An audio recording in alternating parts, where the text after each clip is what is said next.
Bismillahirrahmanirrahim. Assalamualaikum warahmatullahi wabarakatuh.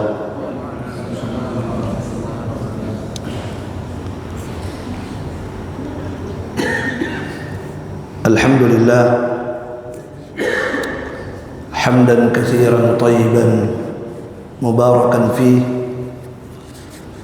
Asyhadu an la ilaha illallah wahdahu la syarika lah wa asyhadu anna Muhammadan abduhu wa rasuluh sallallahu alaihi wa ala alihi wa ashabihi wa sallama tasliman katsira, amma ba'd. Kaum muslimin wal muslimat, jamaah salat maghrib rahimani wa rahimakumullahu jami'an.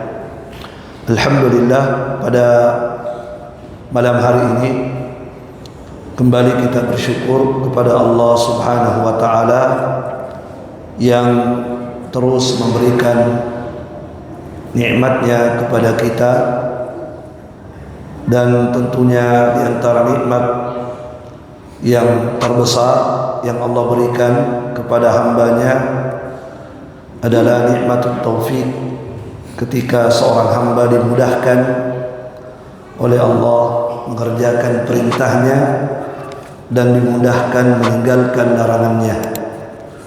Taib. Kaum muslimin wal muslimat rahimani wa rahimakumullah, pada malam hari ini kita akan melanjutkan kajian kita membahas kitab Al-Jami' min Bulughil Maram karya Al-Hafidh Ibnu Hajar Al-Asqalani rahimahullah. Pada pertemuan sebelumnya kita sudah membaca hadis yang kedua pada bab yang pertama, babul adab, yaitu hadis Abu Hurairah radhiyallahu taala anhu, di mana Nabi sallallahu alaihi wasallam mengatakan, "Unduru ila man asfala minkum." Lihatlah senantiasa orang-orang yang ada di bawahmu, jangan melihat orang yang ada di atas. Ya, karena itu lebih layak bagimu supaya engkau tidak meremehkan nikmat Allah Subhanahu wa taala. Ini sudah kita terangkan ya pada pertemuan yang lalu. Sebelum kita pindah pada hadis yang ketiga, mungkin saya tambahkan sedikit. Hadis yang kita sudah bahas itu, hadis yang kedua ini, itu kaitannya dengan perkara dunia. Jadi kaidahnya dari Nabi untuk perkara dunia, selalu lihat orang yang di bawah, jangan lihat orang di atas kita. Itu persoalan dunia seperti itu. Ya, jelas ya. Lihat orang yang di bawah, maksudnya orang yang di bawah apa? Yang lebih rendah ekonominya daripada kita, yang lebih menderita hidupnya daripada kita. Lihat itu orang-orang yang lebih menderita hidupnya daripada kita. Jangan melihat orang yang mewah hidupnya daripada kita. Itu rumusnya dari Nabi, kaidahnya dari Nabi.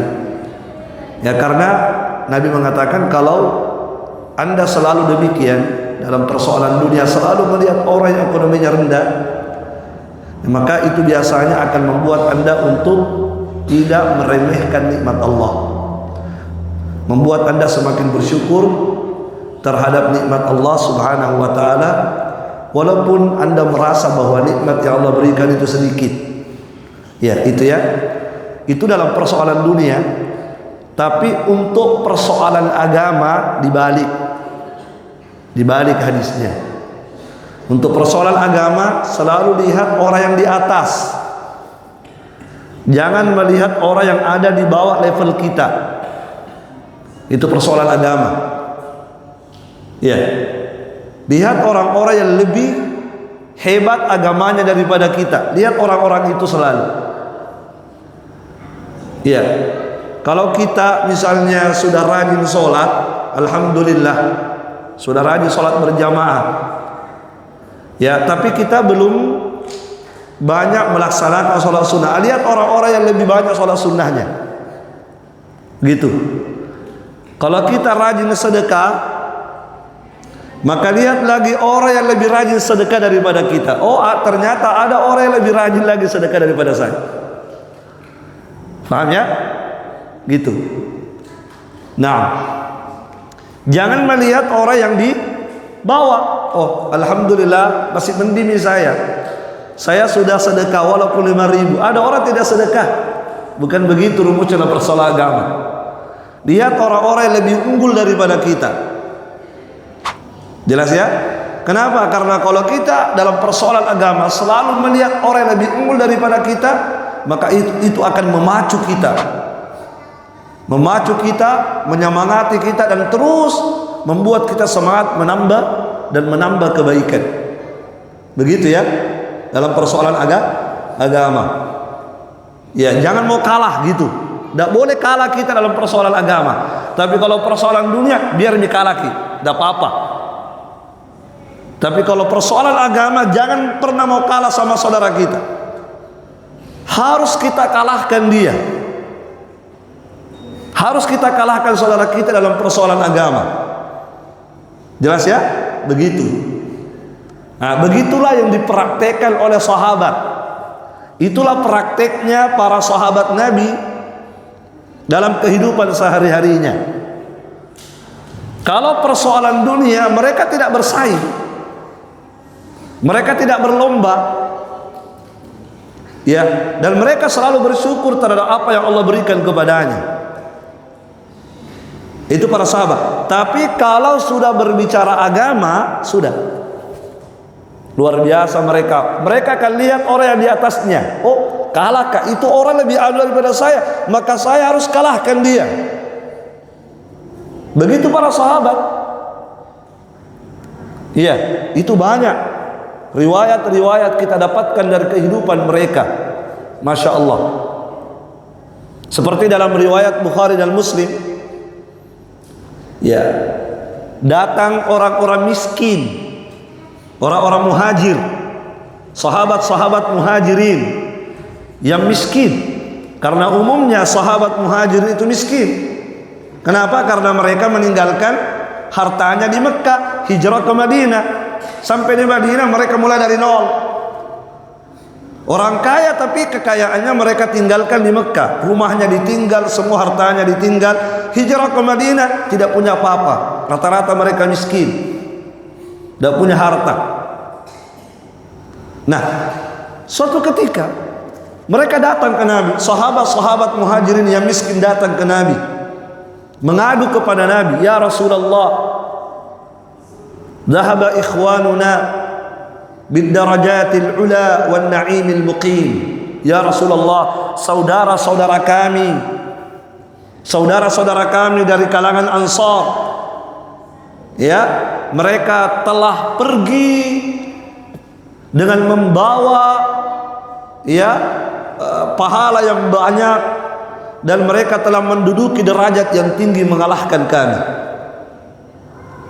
Mereka telah mengalahkan kami. Mereka telah pergi membawa pahala besar, dan mereka telah menempati derajat yang tinggi mengalahkan derajat kami.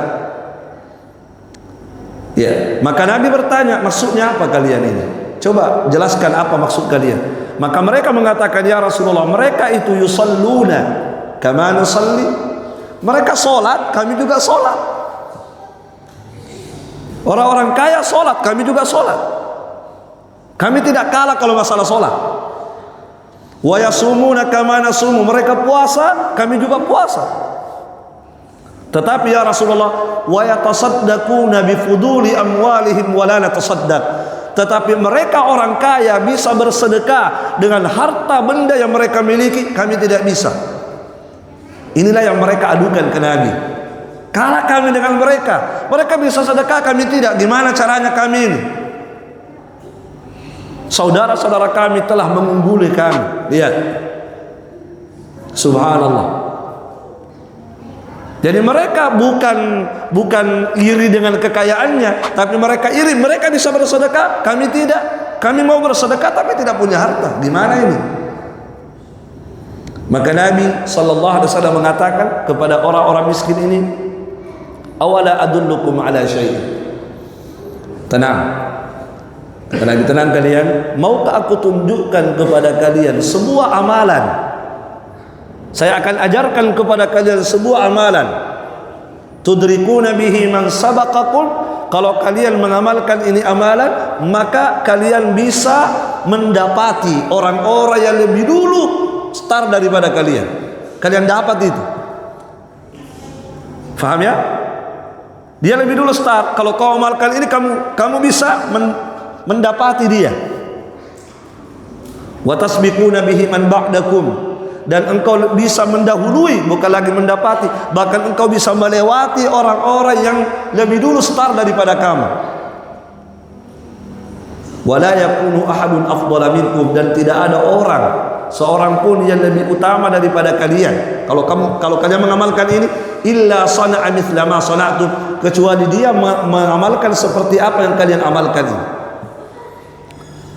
Ya, saya ajarkan kepada kalian, mau nggak kalian saya ajarkan amalan ini? Kalau kalian amalkan ini, kalian bisa kalah mereka, maksudnya gitu.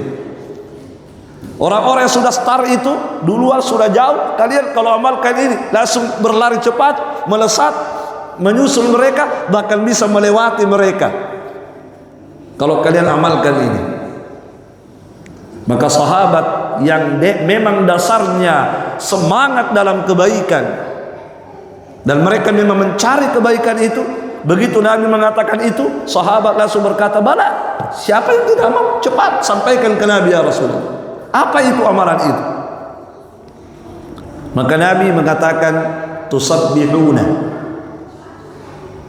engkau bertasbih, engkau mengucapkan subhanallah, wa tahmaduna, engkau memuji Allah, mengucapkan alhamdulillah, wa tukabbiruna, dan engkau bertakbir, membaca Allahu Akbar, fi duburi kulli salatin 33, setiap selesai salat 5 waktu masing-masing 33 kali.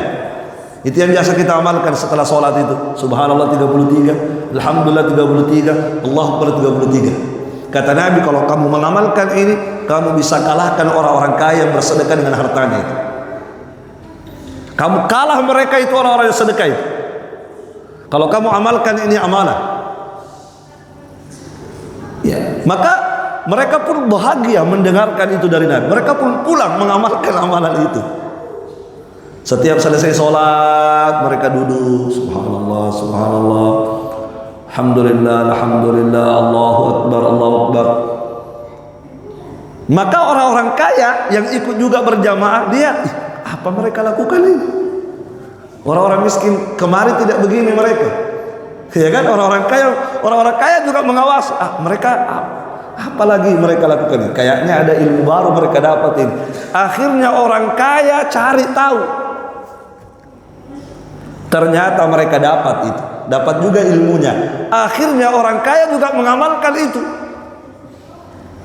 Nah, ketika orang kaya mengamalkan itu, orang-orang miskin muhajirin tadi yang datang melapor ke Nabi, datang lagi ke Nabi, ya Rasulullah, kata mereka, sami'a ikhwanuna min ahli amwal, saudara-saudara kami yang kaya ternyata sudah tahu rahasia kami, sudah mendengar ini amalan juga, maka mereka mengamalkan juga seperti apa yang kami amalkan. Ya Rasulullah, kalah lagi kami, gimana ini? Coba. Maka apa kata Nabi? Dzalika fadlullah yu'tihi man yasha. Ya sudahlah, itulah keutamaan yang Allah berikan kepada siapa Allah kehendaki.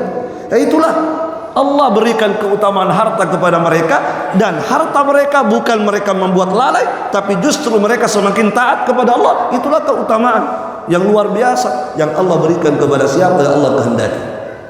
Mereka orang kaya tapi rajin ibadah juga, masya Allah, tidak lalai dengan harta benda yang mereka miliki. Semangat dalam kebaikan, tidak terlalaikan oleh harta bendanya dan kekayaannya. Tapi di sini syahidnya jamaah sekalian, intinya di sini, lihatlah bagaimana sahabat bersaing dalam agama, berlomba untuk akhirat. Tidak mau melihat yang di bawah, sudah biar orang kaya itu, yang penting saya sudah sholat, cukup. Tidak begitu cara berpikir mereka itu. Tidak. Mereka selalu lihat orang-orang yang di atasnya.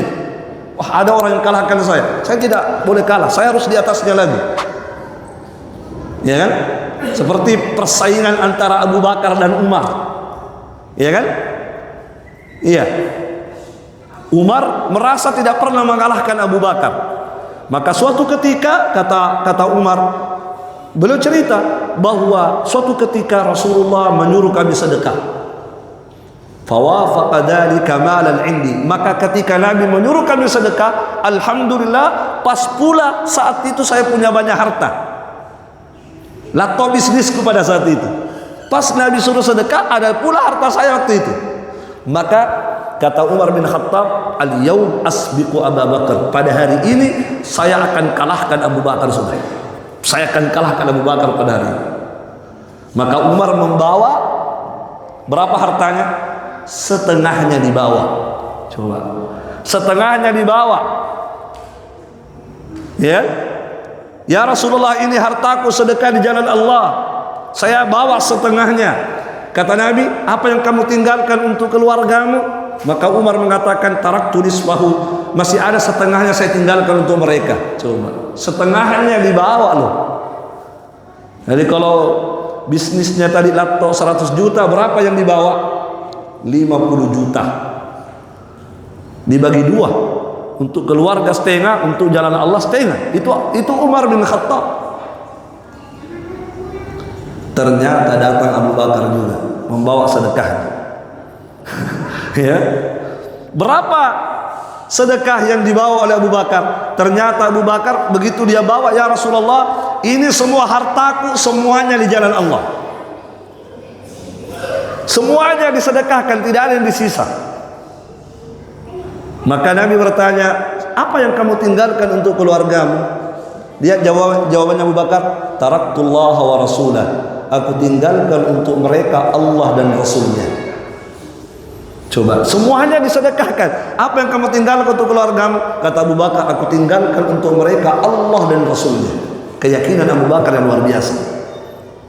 Dia yakin bahwa apa yang dia berikan di jalan Allah, pasti Allah akan apa? Menggantinya yang lebih baik. Ya, maka Umar mengatakan,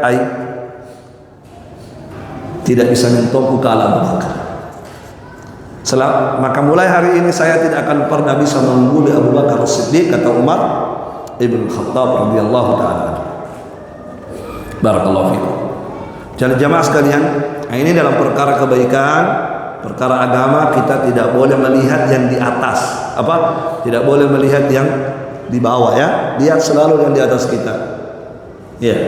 Ada orang misalnya ya dalam penuntut ilmu misalnya bersaing dalam penuntut ilmu. Ya, dia, saya baru 3 juz. Ada orang teman saya sudah 5 juz. Padahal dia baru masuk pondok, sudah langsung 5 juz. Saya 20 tahun baru 3 juz. Ini. Masa saya begini terus? Ya kan? Jangan berkata, alhamdulillah saya sudah hafal juz 30 daripada kamu. Biar Al-Fatihah salah-salah juga. Ya, tidak begitu ya. Tidak begitu. Dalam perkara agama kita harus apa? Berlomba, bersaing.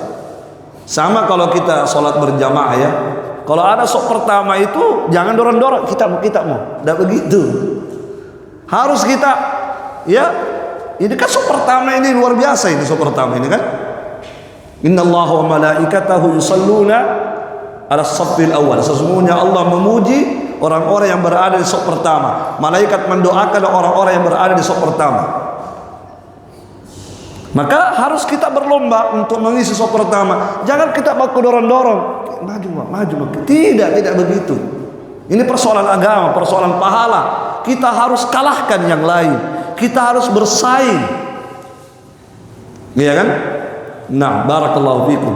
Jadi jamaah sekalian, rahimani wa rahimakumullah, ini hadis yang kedua. Berikutnya kita masuk hadis yang ketiga. Ya. Kata penulis rahimahullahu taala, wa 'anin Nawas ibni Sam'an radhiyallahu anhu qala, dari sahabat yang mulia An-Nawas ibnu Sam'an. An-Nawas ibnu Sam'an. Iya.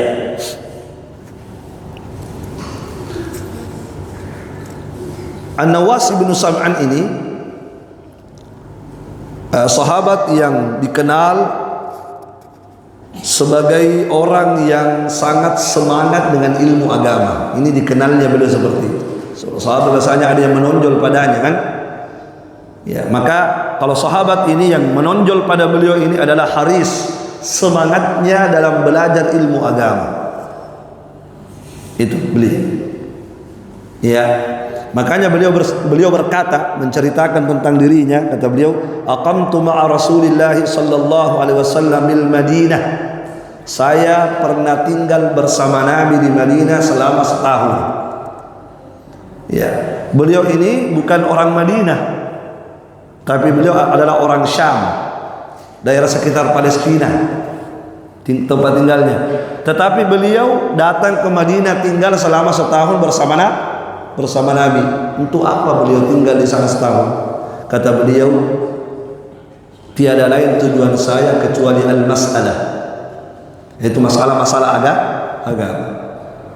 Saya ingin bersama Nabi, ya, menambah ilmu, ya, terkait dengan masalah-masalah agama.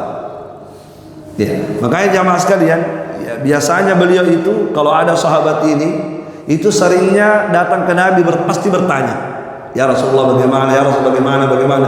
Banyak pertanyaan-pertanyaan beliau tentang agama. Di antaranya hadis ini. Apa kata beliau?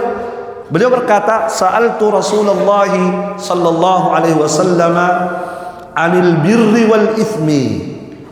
Saya pernah bertanya kepada Nabi tentang kebaikan dan dosa. Itu. Jadi saya pernah bertanya kepada Nabi tentang kebaikan dan dosa. Apa itu kebaikan? Apa itu dosa? Yang mana itu kebaikan? Yang mana itu dosa? Ini pertanyaan saya kepada Nabi. Maka Nabi menjawab pertanyaan beliau. Dan alhamdulillah kita mendapatkan manfaatnya dari pertanyaan beliau ini. Kita yang dapat manfaatnya juga. Kita dapat ilmunya juga. Ya. Apa kata Nabi? Nabi berkata, al-birru husnul khuluq. Ketika Nabi ditanya, ya Rasulullah, apa itu kebaikan? Yang mana itu kebaikan? Nah, maka Nabi menjawab, kebaikan itu adalah akhlak yang mulia. Masya Allah. Kebaikan itu adalah akhlak yang mulia. Itulah kebaikan. Ini pertanyaan pertama. Nabi jawab tadi. Jamaah sekalian, kenapa Nabi menjawab akhlak mulia? Apakah kebaikan itu hanya akhlak mulia? Nabi kan ditanya, ya Rasulullah, yang mana itu kebaikan? Ternyata Nabi menjawab kebaikan itu adalah akhlak yang mulia. Kenapa Nabi menjawab itu? Apakah kebaikan itu hanya akhlak mulia? Kan tidak. Kebaikan itu banyak. Iya kan? Contohnya apa? Sedekah, sholat, baca Al-Quran, tahajud, haji, umroh, itu kebaikan semua. Tetapi kenapa Nabi menyebutkan kebaikan itu akhlak mulia? Seakan-akan Nabi membatasi kebaikan itu pada ini. Padahal kan tidak. Terus kenapa Nabi menyebutkan ini? Padahal ada kebaikan yang lain. Kenapa kira-kira Pak? Ini sama persis dengan hadis Nabi. Nabi pernah mengatakan al-hajju Arafah. Haji itu adalah wukuf di Arafah. Pertanyaannya, apakah haji itu hanya wukuf? Kan tidak. Haji itu kan ada sa'i, ada melempar, ada tawaf. Tapi kenapa yang Nabi sebut wukufnya bukan yang lain? Gitu. Bisa dipaham? Sama dengan hadis Nabi juga, ad-du'a'u huwal ibadah. Doa itulah ibadah. Apakah ibadah hanya doa? Kan tidak, ibadah banyak. Tapi kenapa Nabi sebut doa? Nah, ini semua sama hadis-hadis ini. Nah, jamaah sekalian, kalau begitu kenapa yang Nabi sebutkan itu akhlak? Dari sekian banyak kebaikan yang Nabi sebutkan akhlak. Kenapa? Kira-kira kenapa, Pak? Nah, sama dengan hukuk tadi. Ya, kenapa kira-kira hukuk yang disebut? Kenapa bukan qawabnya? Kenapa? Karena dalam haji itu, dalam ibadah haji, amalan yang terhebat dari amalan-amalan haji adalah wukuf. Ya, makanya wukuf di Arafah itulah puncak dari amalan haji yang terhebat itu sudah. Wukuf itu. Walaupun sa'i, walaupun melempar juga amalan haji yang luar biasa, tetapi wukuf itu yang paling luar biasa. Sama dengan hadis tadi, doa ibadah. Ibadah banyak, tapi ingat dari sekian banyak ibadah, ingat doa adalah ibadah luar biasa, itu doa. Sama dengan hadis ini, kebaikan banyak.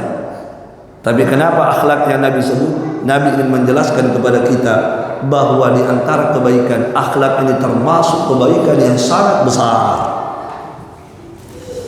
Ini akhlak termasuk kebaikan yang sangat besar dari seluruh kebaikan yang ada. Akhlak yang mulia ini. Oleh karena itu jamaah sekalian, barakallahu fikum, ya, Asy-Syaikh Shalih Al-Fauzan hafizahullah taala dalam syarahnya menyebutkan makna hadis ini. Apa maksudnya albirru husnul khuluq? Kebaikan itu adalah akhlak yang mulia. Ai kata beliau, maksudnya adalah min a'dhami khisalil birri husnul khuluq. Maksud hadis Nabi adalah di antara kebaikan yang terbesar dalam Islam itu adalah akhlak yang mulia. Ya. Karena jamaah sekalian, banyak di antara kita itu ketika kita berbicara tentang kebaikan, tentang amalan, yang muncul di pikiran kita itu apa? Biasanya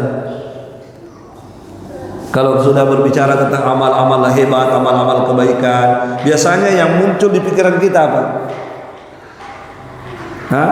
Apa biasanya muncul? Ibadah sholat kan? Sholat, haji, umroh, yang hebat-hebat itu. Ya, kadang tidak terpikir di pikiran kita masalah akhlak ini. Sehingga Nabi ingin ingatkan kepada kita, ingat di antara perbuatan baik yang perlu kalian perhatikan, dan ini adalah kebaikan besar, adalah akhlak.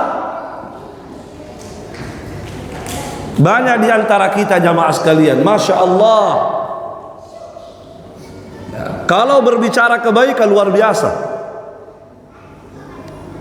ya, sholatnya luar biasa hebatnya, ahli sholat, ahli puasa, ahli apa lagi? Pokoknya ahli puasa, ahli sholat, ahli umroh, ahli haji. Kalau berbicara umroh tidak terhitung lagi umrohnya. Kalau berbicara haji hampir tiap tahun haji. Berbicara sholatnya luar biasa. Selalu di sholat pertama, sholat malamnya, sholat tahajudnya, puasa sunnahnya luar biasa. Tetapi apa? Dari sisi akhlaknya ini bermasalah. Banyak orang memperhatikan ibadah-ibadah besar tadi, kemudian mereka mengentengkan masalah akhlak. Masya Allah. Makanya Nabi ingin ingatkan kepada kita, kebaikan itu adalah akhlak. Perhatikan itu akhlak. Ini termasuk kebaikan besar. Ya. Jadi sering kita abaikan persoalan ini yang satu ini. Sama dengan orang yang belajar ilmu agama kan? Orang yang belajar ilmu agama, ya, ketika dia belajar agama. Dia tahu, oh, yang pelajaran yang paling penting dalam Islam itu akidah. Betul, akidah. Akhirnya dia perhatian masalah akidah. Wah, di mana-mana belajar akidah, belajar akidah, belajar akidah. Tapi apa? Pelajaran akhlak dia tidak perhatikan. Akhirnya akhlaknya bobrok. Ya kan? Semangat dalam pelajaran akidah, semangat dalam pelajaran fikih, bagus. Memang itu yang lebih utama dalam Islam. Tapi kadang-kadang ada manusia semangatnya belajar akidah, meremehkan pelajaran akhlak, sehingga akidahnya, pemahamannya tentang akidah bagus, tetapi pengamalan akhlaknya jelek. Padahal jamaah sekalian, subhanallah,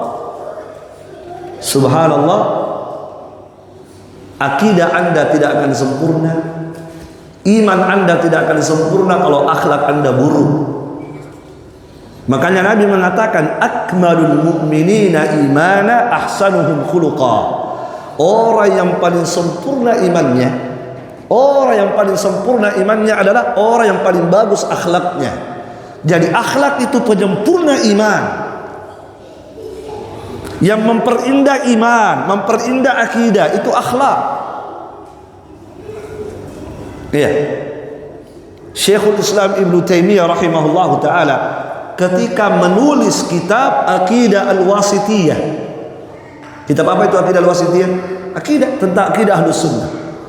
Beliau sebutkan akidah Al-Sunnah pertama, kedua, ketiga, keempat, sekian banyak akidah beliau sebutkan. Maka di akhir pembahasan, perhatikan, di akhir pembahasan Aqidah Al-Wasithiyah, beliau menyebutkan apa? Persoalan akhlak. Kata beliau, wa yad'una ila makarimil akhlak, dan mereka Ahlus Sunnah wal Jamaah mengajak juga kepada akhlak yang mulia. Bukan hanya mengajak kepada akidah, tapi mereka juga mengajak kepada akhlak yang mulia. Kemudian beliau sebutkan satu persatu contoh akhlak mulia. Begini, 1, 2, 3. Disisipkan pembahasan akhlak pada pembahasan akidah. Kenapa? Karena akidah Anda tidak akan indah kalau Anda tidak punya akhlak. Akhlak itu penting. Ya, di mana banyak manusia sudah mengabaikan perkara ini. Orang sekarang Masya Allah memburu pengetahuan, memburu ilmu, tapi akhlak tidak diperhatikan. Ya kan? Akhlak semakin buruk. Ya, subhanallah. Ya, apalagi akhlak anak kepada orang tua kacau. Tapi di sekolah dia ranking 1. Ya. Kurang pendidikan akhlak, kurang. Barakallahu fikum. Padahal sekali lagi kedudukan akhlak dalam Islam itu penting sekali, tinggi sekali kedudukannya. Bahkan Nabi sendiri mengatakan apa? Innama bu'ithtu, saya diutus oleh Allah untuk apa? Di antara tujuan Nabi diutus untuk apa? Diutammima, untuk memperbaiki dan menyempurnakan akhlak yang mulia. Saya diutus oleh Allah untuk itu loh, kata Nabi. Innama bu'ithtu, sesungguhnya saya diutus oleh Allah, di antara tujuan utamanya adalah apa tadi? Diutammima, untuk menyempurnakan, memperbaiki akhlak yang mulia. Itu Nabi. Bahkan Nabi di antara doa-doanya Nabi, di antara doa-doa Nabi yang sering Nabi baca itu apa? Allahumma kama hassanta khalqi fahassin khuluqi. Itu di antara doa yang Nabi sering baca itu. Ya Allah, sebagaimana Engkau telah memperbagus fisikku, memperbagus ya khuluq, ya khalqi, penciptaanku, fisikku, muka aku bagus, bodiku bagus, maka ya Allah perbagus juga akhlakku. Nabi sendiri berdoa seperti itu loh. Ya Allah, sebagaimana Engkau telah mempercantik fisikku, memperbagus fisikku, maka ya Allah perindah juga akhlak saya. Ya, ada orang Masya Allah fisiknya cantik, gagah, tapi akhlaknya jelek. Karena kalau dilihat orangnya tidak sesuai dengan fisiknya kan, fisiknya masya Allah bagus dan dilihat, akhlaknya jelek. Maka Nabi berdoa supaya diberikan dua ini, ya, fisik yang bagus dan akhlak yang mulia. Iya. Dapat suami yang gagah dan akhlaknya bagus, dapat istri yang cantik dan akhlaknya juga bagus. Masya Allah kan? Tapi kalau dapat suami yang gagah tapi akhlaknya jelek, suka memukul, ceke, itu kan akhlak-akhlak buruk semua itu. Dapat istri yang suka angkat, suka bicara kotor, suka bicara yang tidak baik, itu kan akhlak jelek. Cantik tapi omongannya pedis-pedis, menusuk-nusuk. Lebih sakit tusukan kata-katanya daripada tusukan pedang. Apa gunanya seorang itu berparas cantik, gagah, tapi kalau kemudian akhlaknya jelek? Barakallahu fikum. Maka ini akhlak luar biasa. Sekali lagi, Nabi ingatkan kepada kita lewat hadis ini, ingat kebaikan itu yang harus kalian perhatikan, akhlak. Perhatikan ini satu sisi. Kenapa jamaah sekalian? Karena ini penyempurna iman. Ya. Rasulullah sallallahu alaihi wasallam pernah ditanya. Nabi ditanya, "Ya Rasulullah, apa yang paling banyak memasukkan manusia ke surga?" Masya Allah, ini pertanyaan penting ini. Nabi ditanya seperti itu. Apa yang paling banyak memasukkan manusia ke surga? Tentu kita mau masuk surga. Dan untuk masuk surga ada sebab-sebab, ada amalan-amalannya. Maka Nabi ditanya, amalan apa yang paling banyak memasukkan manusia ke surga? Apa jawaban Nabi?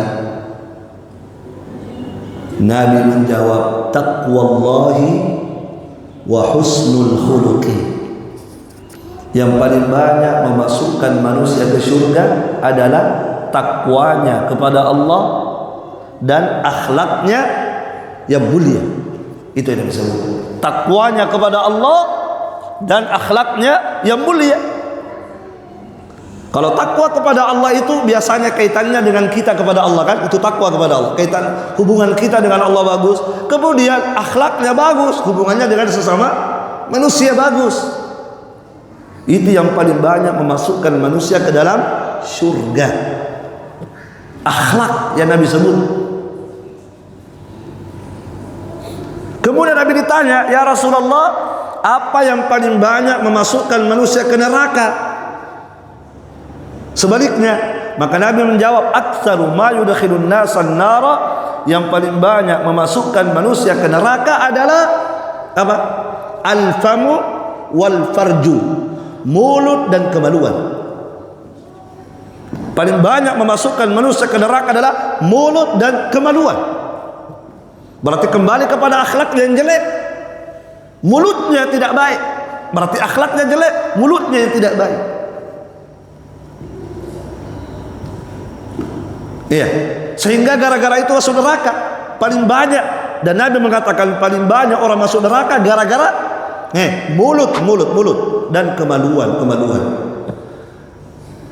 Orang yang tidak bisa jaga kemaluannya berarti buruk akhlaknya.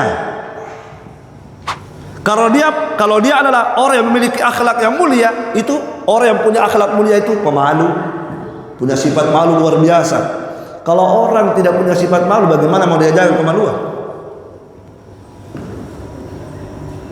Iya. Ini yang paling banyak memasukkan manusia ke neraka, mulut, akhlak yang tidak baik. Yang paling banyak memasukkan orang ke surga apa? Akhlaknya yang mulia. Bukankah ada orang dimasukkan ke surga gara-gara apa? Meminumkan seekor anjing? Itu kan akhlak. Akhlaknya yang mulia.